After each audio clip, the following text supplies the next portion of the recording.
Okay, welcome back. So we're carrying on with the airbox elimination, which will then eventually lead us back into the bottom mounted small headlight part of the Bonnie changes. Yeah, and it's getting there. It's been a bit of a slow and arduous process, just trying to get things right and as neat and as minimalist as I can. I think in reality the way to do it the best way would be, if you can source the connectors and you've got the right crimping tools and the patience, would be to completely almost start from scratch with the loom. You know, and you can actually then, I'm being dictated to a little bit by how the loom already is built up and connected and joined and bits are joined together. You have to kind of like hit a happy medium. The only way to really kind of disappear it is cut everything to the length that you want it on your custom one and route it exactly as you want. But that really is, I want to get this bike back on the road fairly soon anyway. I've been missing it, so and it's not bad enough for me to warrant doing all that. So yeah, I'll show you around it. Most of it's all back in together now. Little brake lights back on. I've got a possible different headlight and mount to try out, so I'll cover all those bits as well. But yeah, welcome back and let's get stuck in. Okay, so there we go, that's it in situ there. So yeah, I'm going to have to kind of, I guess, put up with this little bit of wiring shown here. If it was a carb model, it would be much easier. I think I would have successfully been able to route and hide most of it, but I have just got a little bit too much wiring there. But things like this lead here as well, the positive that comes off the starter solenoid, wrap that black as well so it kind of disappears in. I imagine I am going to run some sort of cover on the side. I don't think it's clean enough all the way through to have that kind of open space. I don't think. I'll make a bit more of a judgment call on that when it's sort of all back together and wheeled out. So yeah, so I think some of this will be kind of hidden.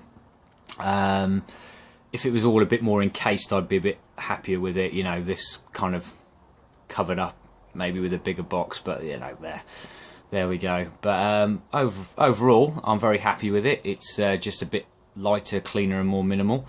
Give you a few little angles. So that's the underneath the back there now. Oh yeah, the brake light's back on there now. I put some little rubber mounts underneath that, and actually I'll get the old torch on this. There we go, so just added a little rubber grommet in there to just stop the wires chafing, and rubber mounted it where it attaches there. So I'm really happy with that. I liked the way that was working before. I just wanted to make a bit of a better job, something a bit neater and nicer and a bit more substantial, so that's cool. Yeah, we go a bit, obviously apart from needing to give the bike a really good clean, but yeah, just very sort of clean kind of look to the back of that. And on the other side, that's the top end. All I've got to do at the top here now is shorten out my brake light and the sort of little loom I made for the indicators, so I need to just sort that out because I can lose a lot of this length, so I'll need to do that. But yeah, there we go. On this side, it's the rectifier sort of mounted in there, so that's cool. Again, sticky fingerprints over everything, so it all needs a good clean. But yeah, I'm pretty happy now. So I've got I've brought down from upstairs the different pod filters. So we got a choice of those ones or the Ram Air ones, and I'm kind of leaning towards those, but we'll offer them both up and have a look. But I think it is going to be those. It's a Ram Air, so you know, I don't dislike that. It's a little bit more unusual as well. I do quite like the way those look. But let's do an A/B comparison with the little red cone jobs. There we go with those. I think they're winning for me. I quite like them. They're smaller. Yeah, I think it is going to be those bad boys. So yeah, I'll get those whacked on and installed. There we go then, both installed. Yeah, and I think they're the ones I am liking those ones. They are doing it for me. Yeah, definitely. Just a quick word on putting these on, if that you don't get an awful lot of lip on there. I don't know whether the carbs are the same. You don't get a huge amount of lip on here, and you don't need to over tighten these clips. One thing I did notice with these are extremely well oiled from the manufacturers, and you've got to, I've myself just cleaned and degreased the inside of the rubber here, because this is the only bit you want oiled. Cleaned all the rubber off on the inside just so it grips. If you've got any grease or oil on there, that's going to just make it to pop off far too easily. If you tighten up these clips too much, this is one of those cases where you don't need to over tighten things really, just nip them down, and that's all it's doing, is just that'll provide enough friction for the rubber to grip round there. If it's too tight, it's just going to end up walking itself off or just popping off, particularly if it is really greasy. So I've just used a bit of my old IPA rubbing alcohol, whatever, just to clean it up, and yeah, sorted. But nah, I'm liking those. Well, for the time being, the little uni filter is there. All I've got to work with is the pipe work that was there with the pre-existing bends that went into the airbox over here. So I'm kind of, the bends and routing are dictated already until I get a different pipe in, but I don't mind it there. I've cut a little bit the end off so it just sort of sits there in between both the pod filters.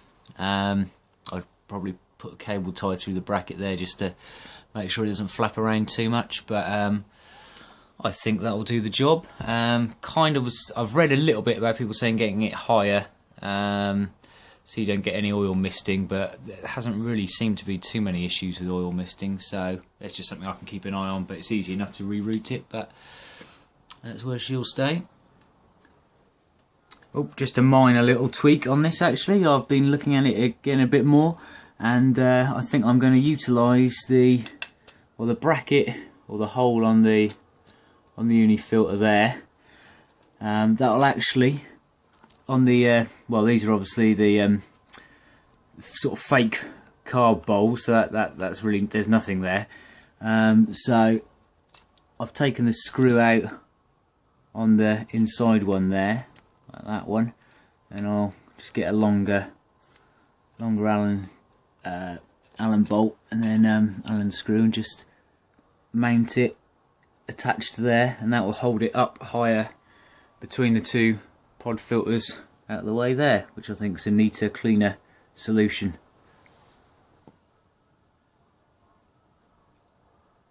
Yep, very happy with that. Much cleaner and neater, I think.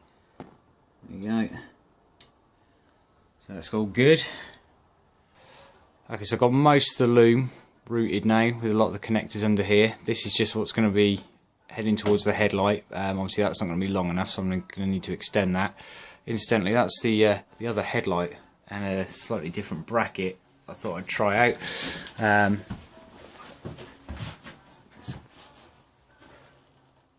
Which is quite nice. I've got it sort of the bracket the wrong way up, if you like, so it's a bit lower, but not sure yet. Keep playing around with that. But I'm going to just go and get the tank in now from inside and just give that a trial sit. The only thing I've got is the rectifier wires completely sorted yet, because I'm going to decide how I'm going to route them round, because I only need to go from there to there, whether I start chopping and snipping, and obviously I've still got to tidy up the back here. But we're getting really close now, not far off the point where I can probably turn it on and see if everything's working. So there she goes, with everything kind of loosely on. Obviously I'm missing a few bits, no side panels, mirrors aren't on yet, chain guard, but quite liking the stance of it all. Everything seems to fit.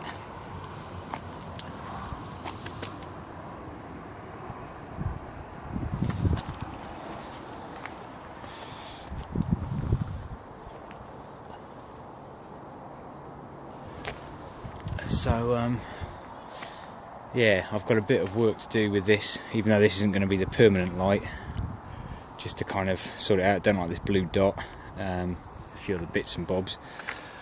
I'll probably spend the next couple of nights just double checking and tidying up the wiring under there. Sort of running out of time now, and then I guess the next video will be number one, a turn on to see if it all works, which is a bit scary, and if that works then we'll have a go at remapping it. So excellent. So that's pretty much this video. Not an awful lot. I've spent hours just farting around with the loom and all that. I've still got probably a few hours of getting it right for me.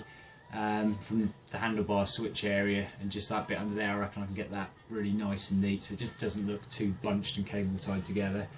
But yeah, we're getting close. So as I say, next one hopefully will be a recap on all the wiring done on that, and then will be number one, I'll do a live turn of the key to see if everything's working, and if it all works okay, fingers crossed, I'll have my first little go at loading the map, which will be, I'm kind of looking forward to as well. So cool, thanks for watching, stay tuned and see you next time.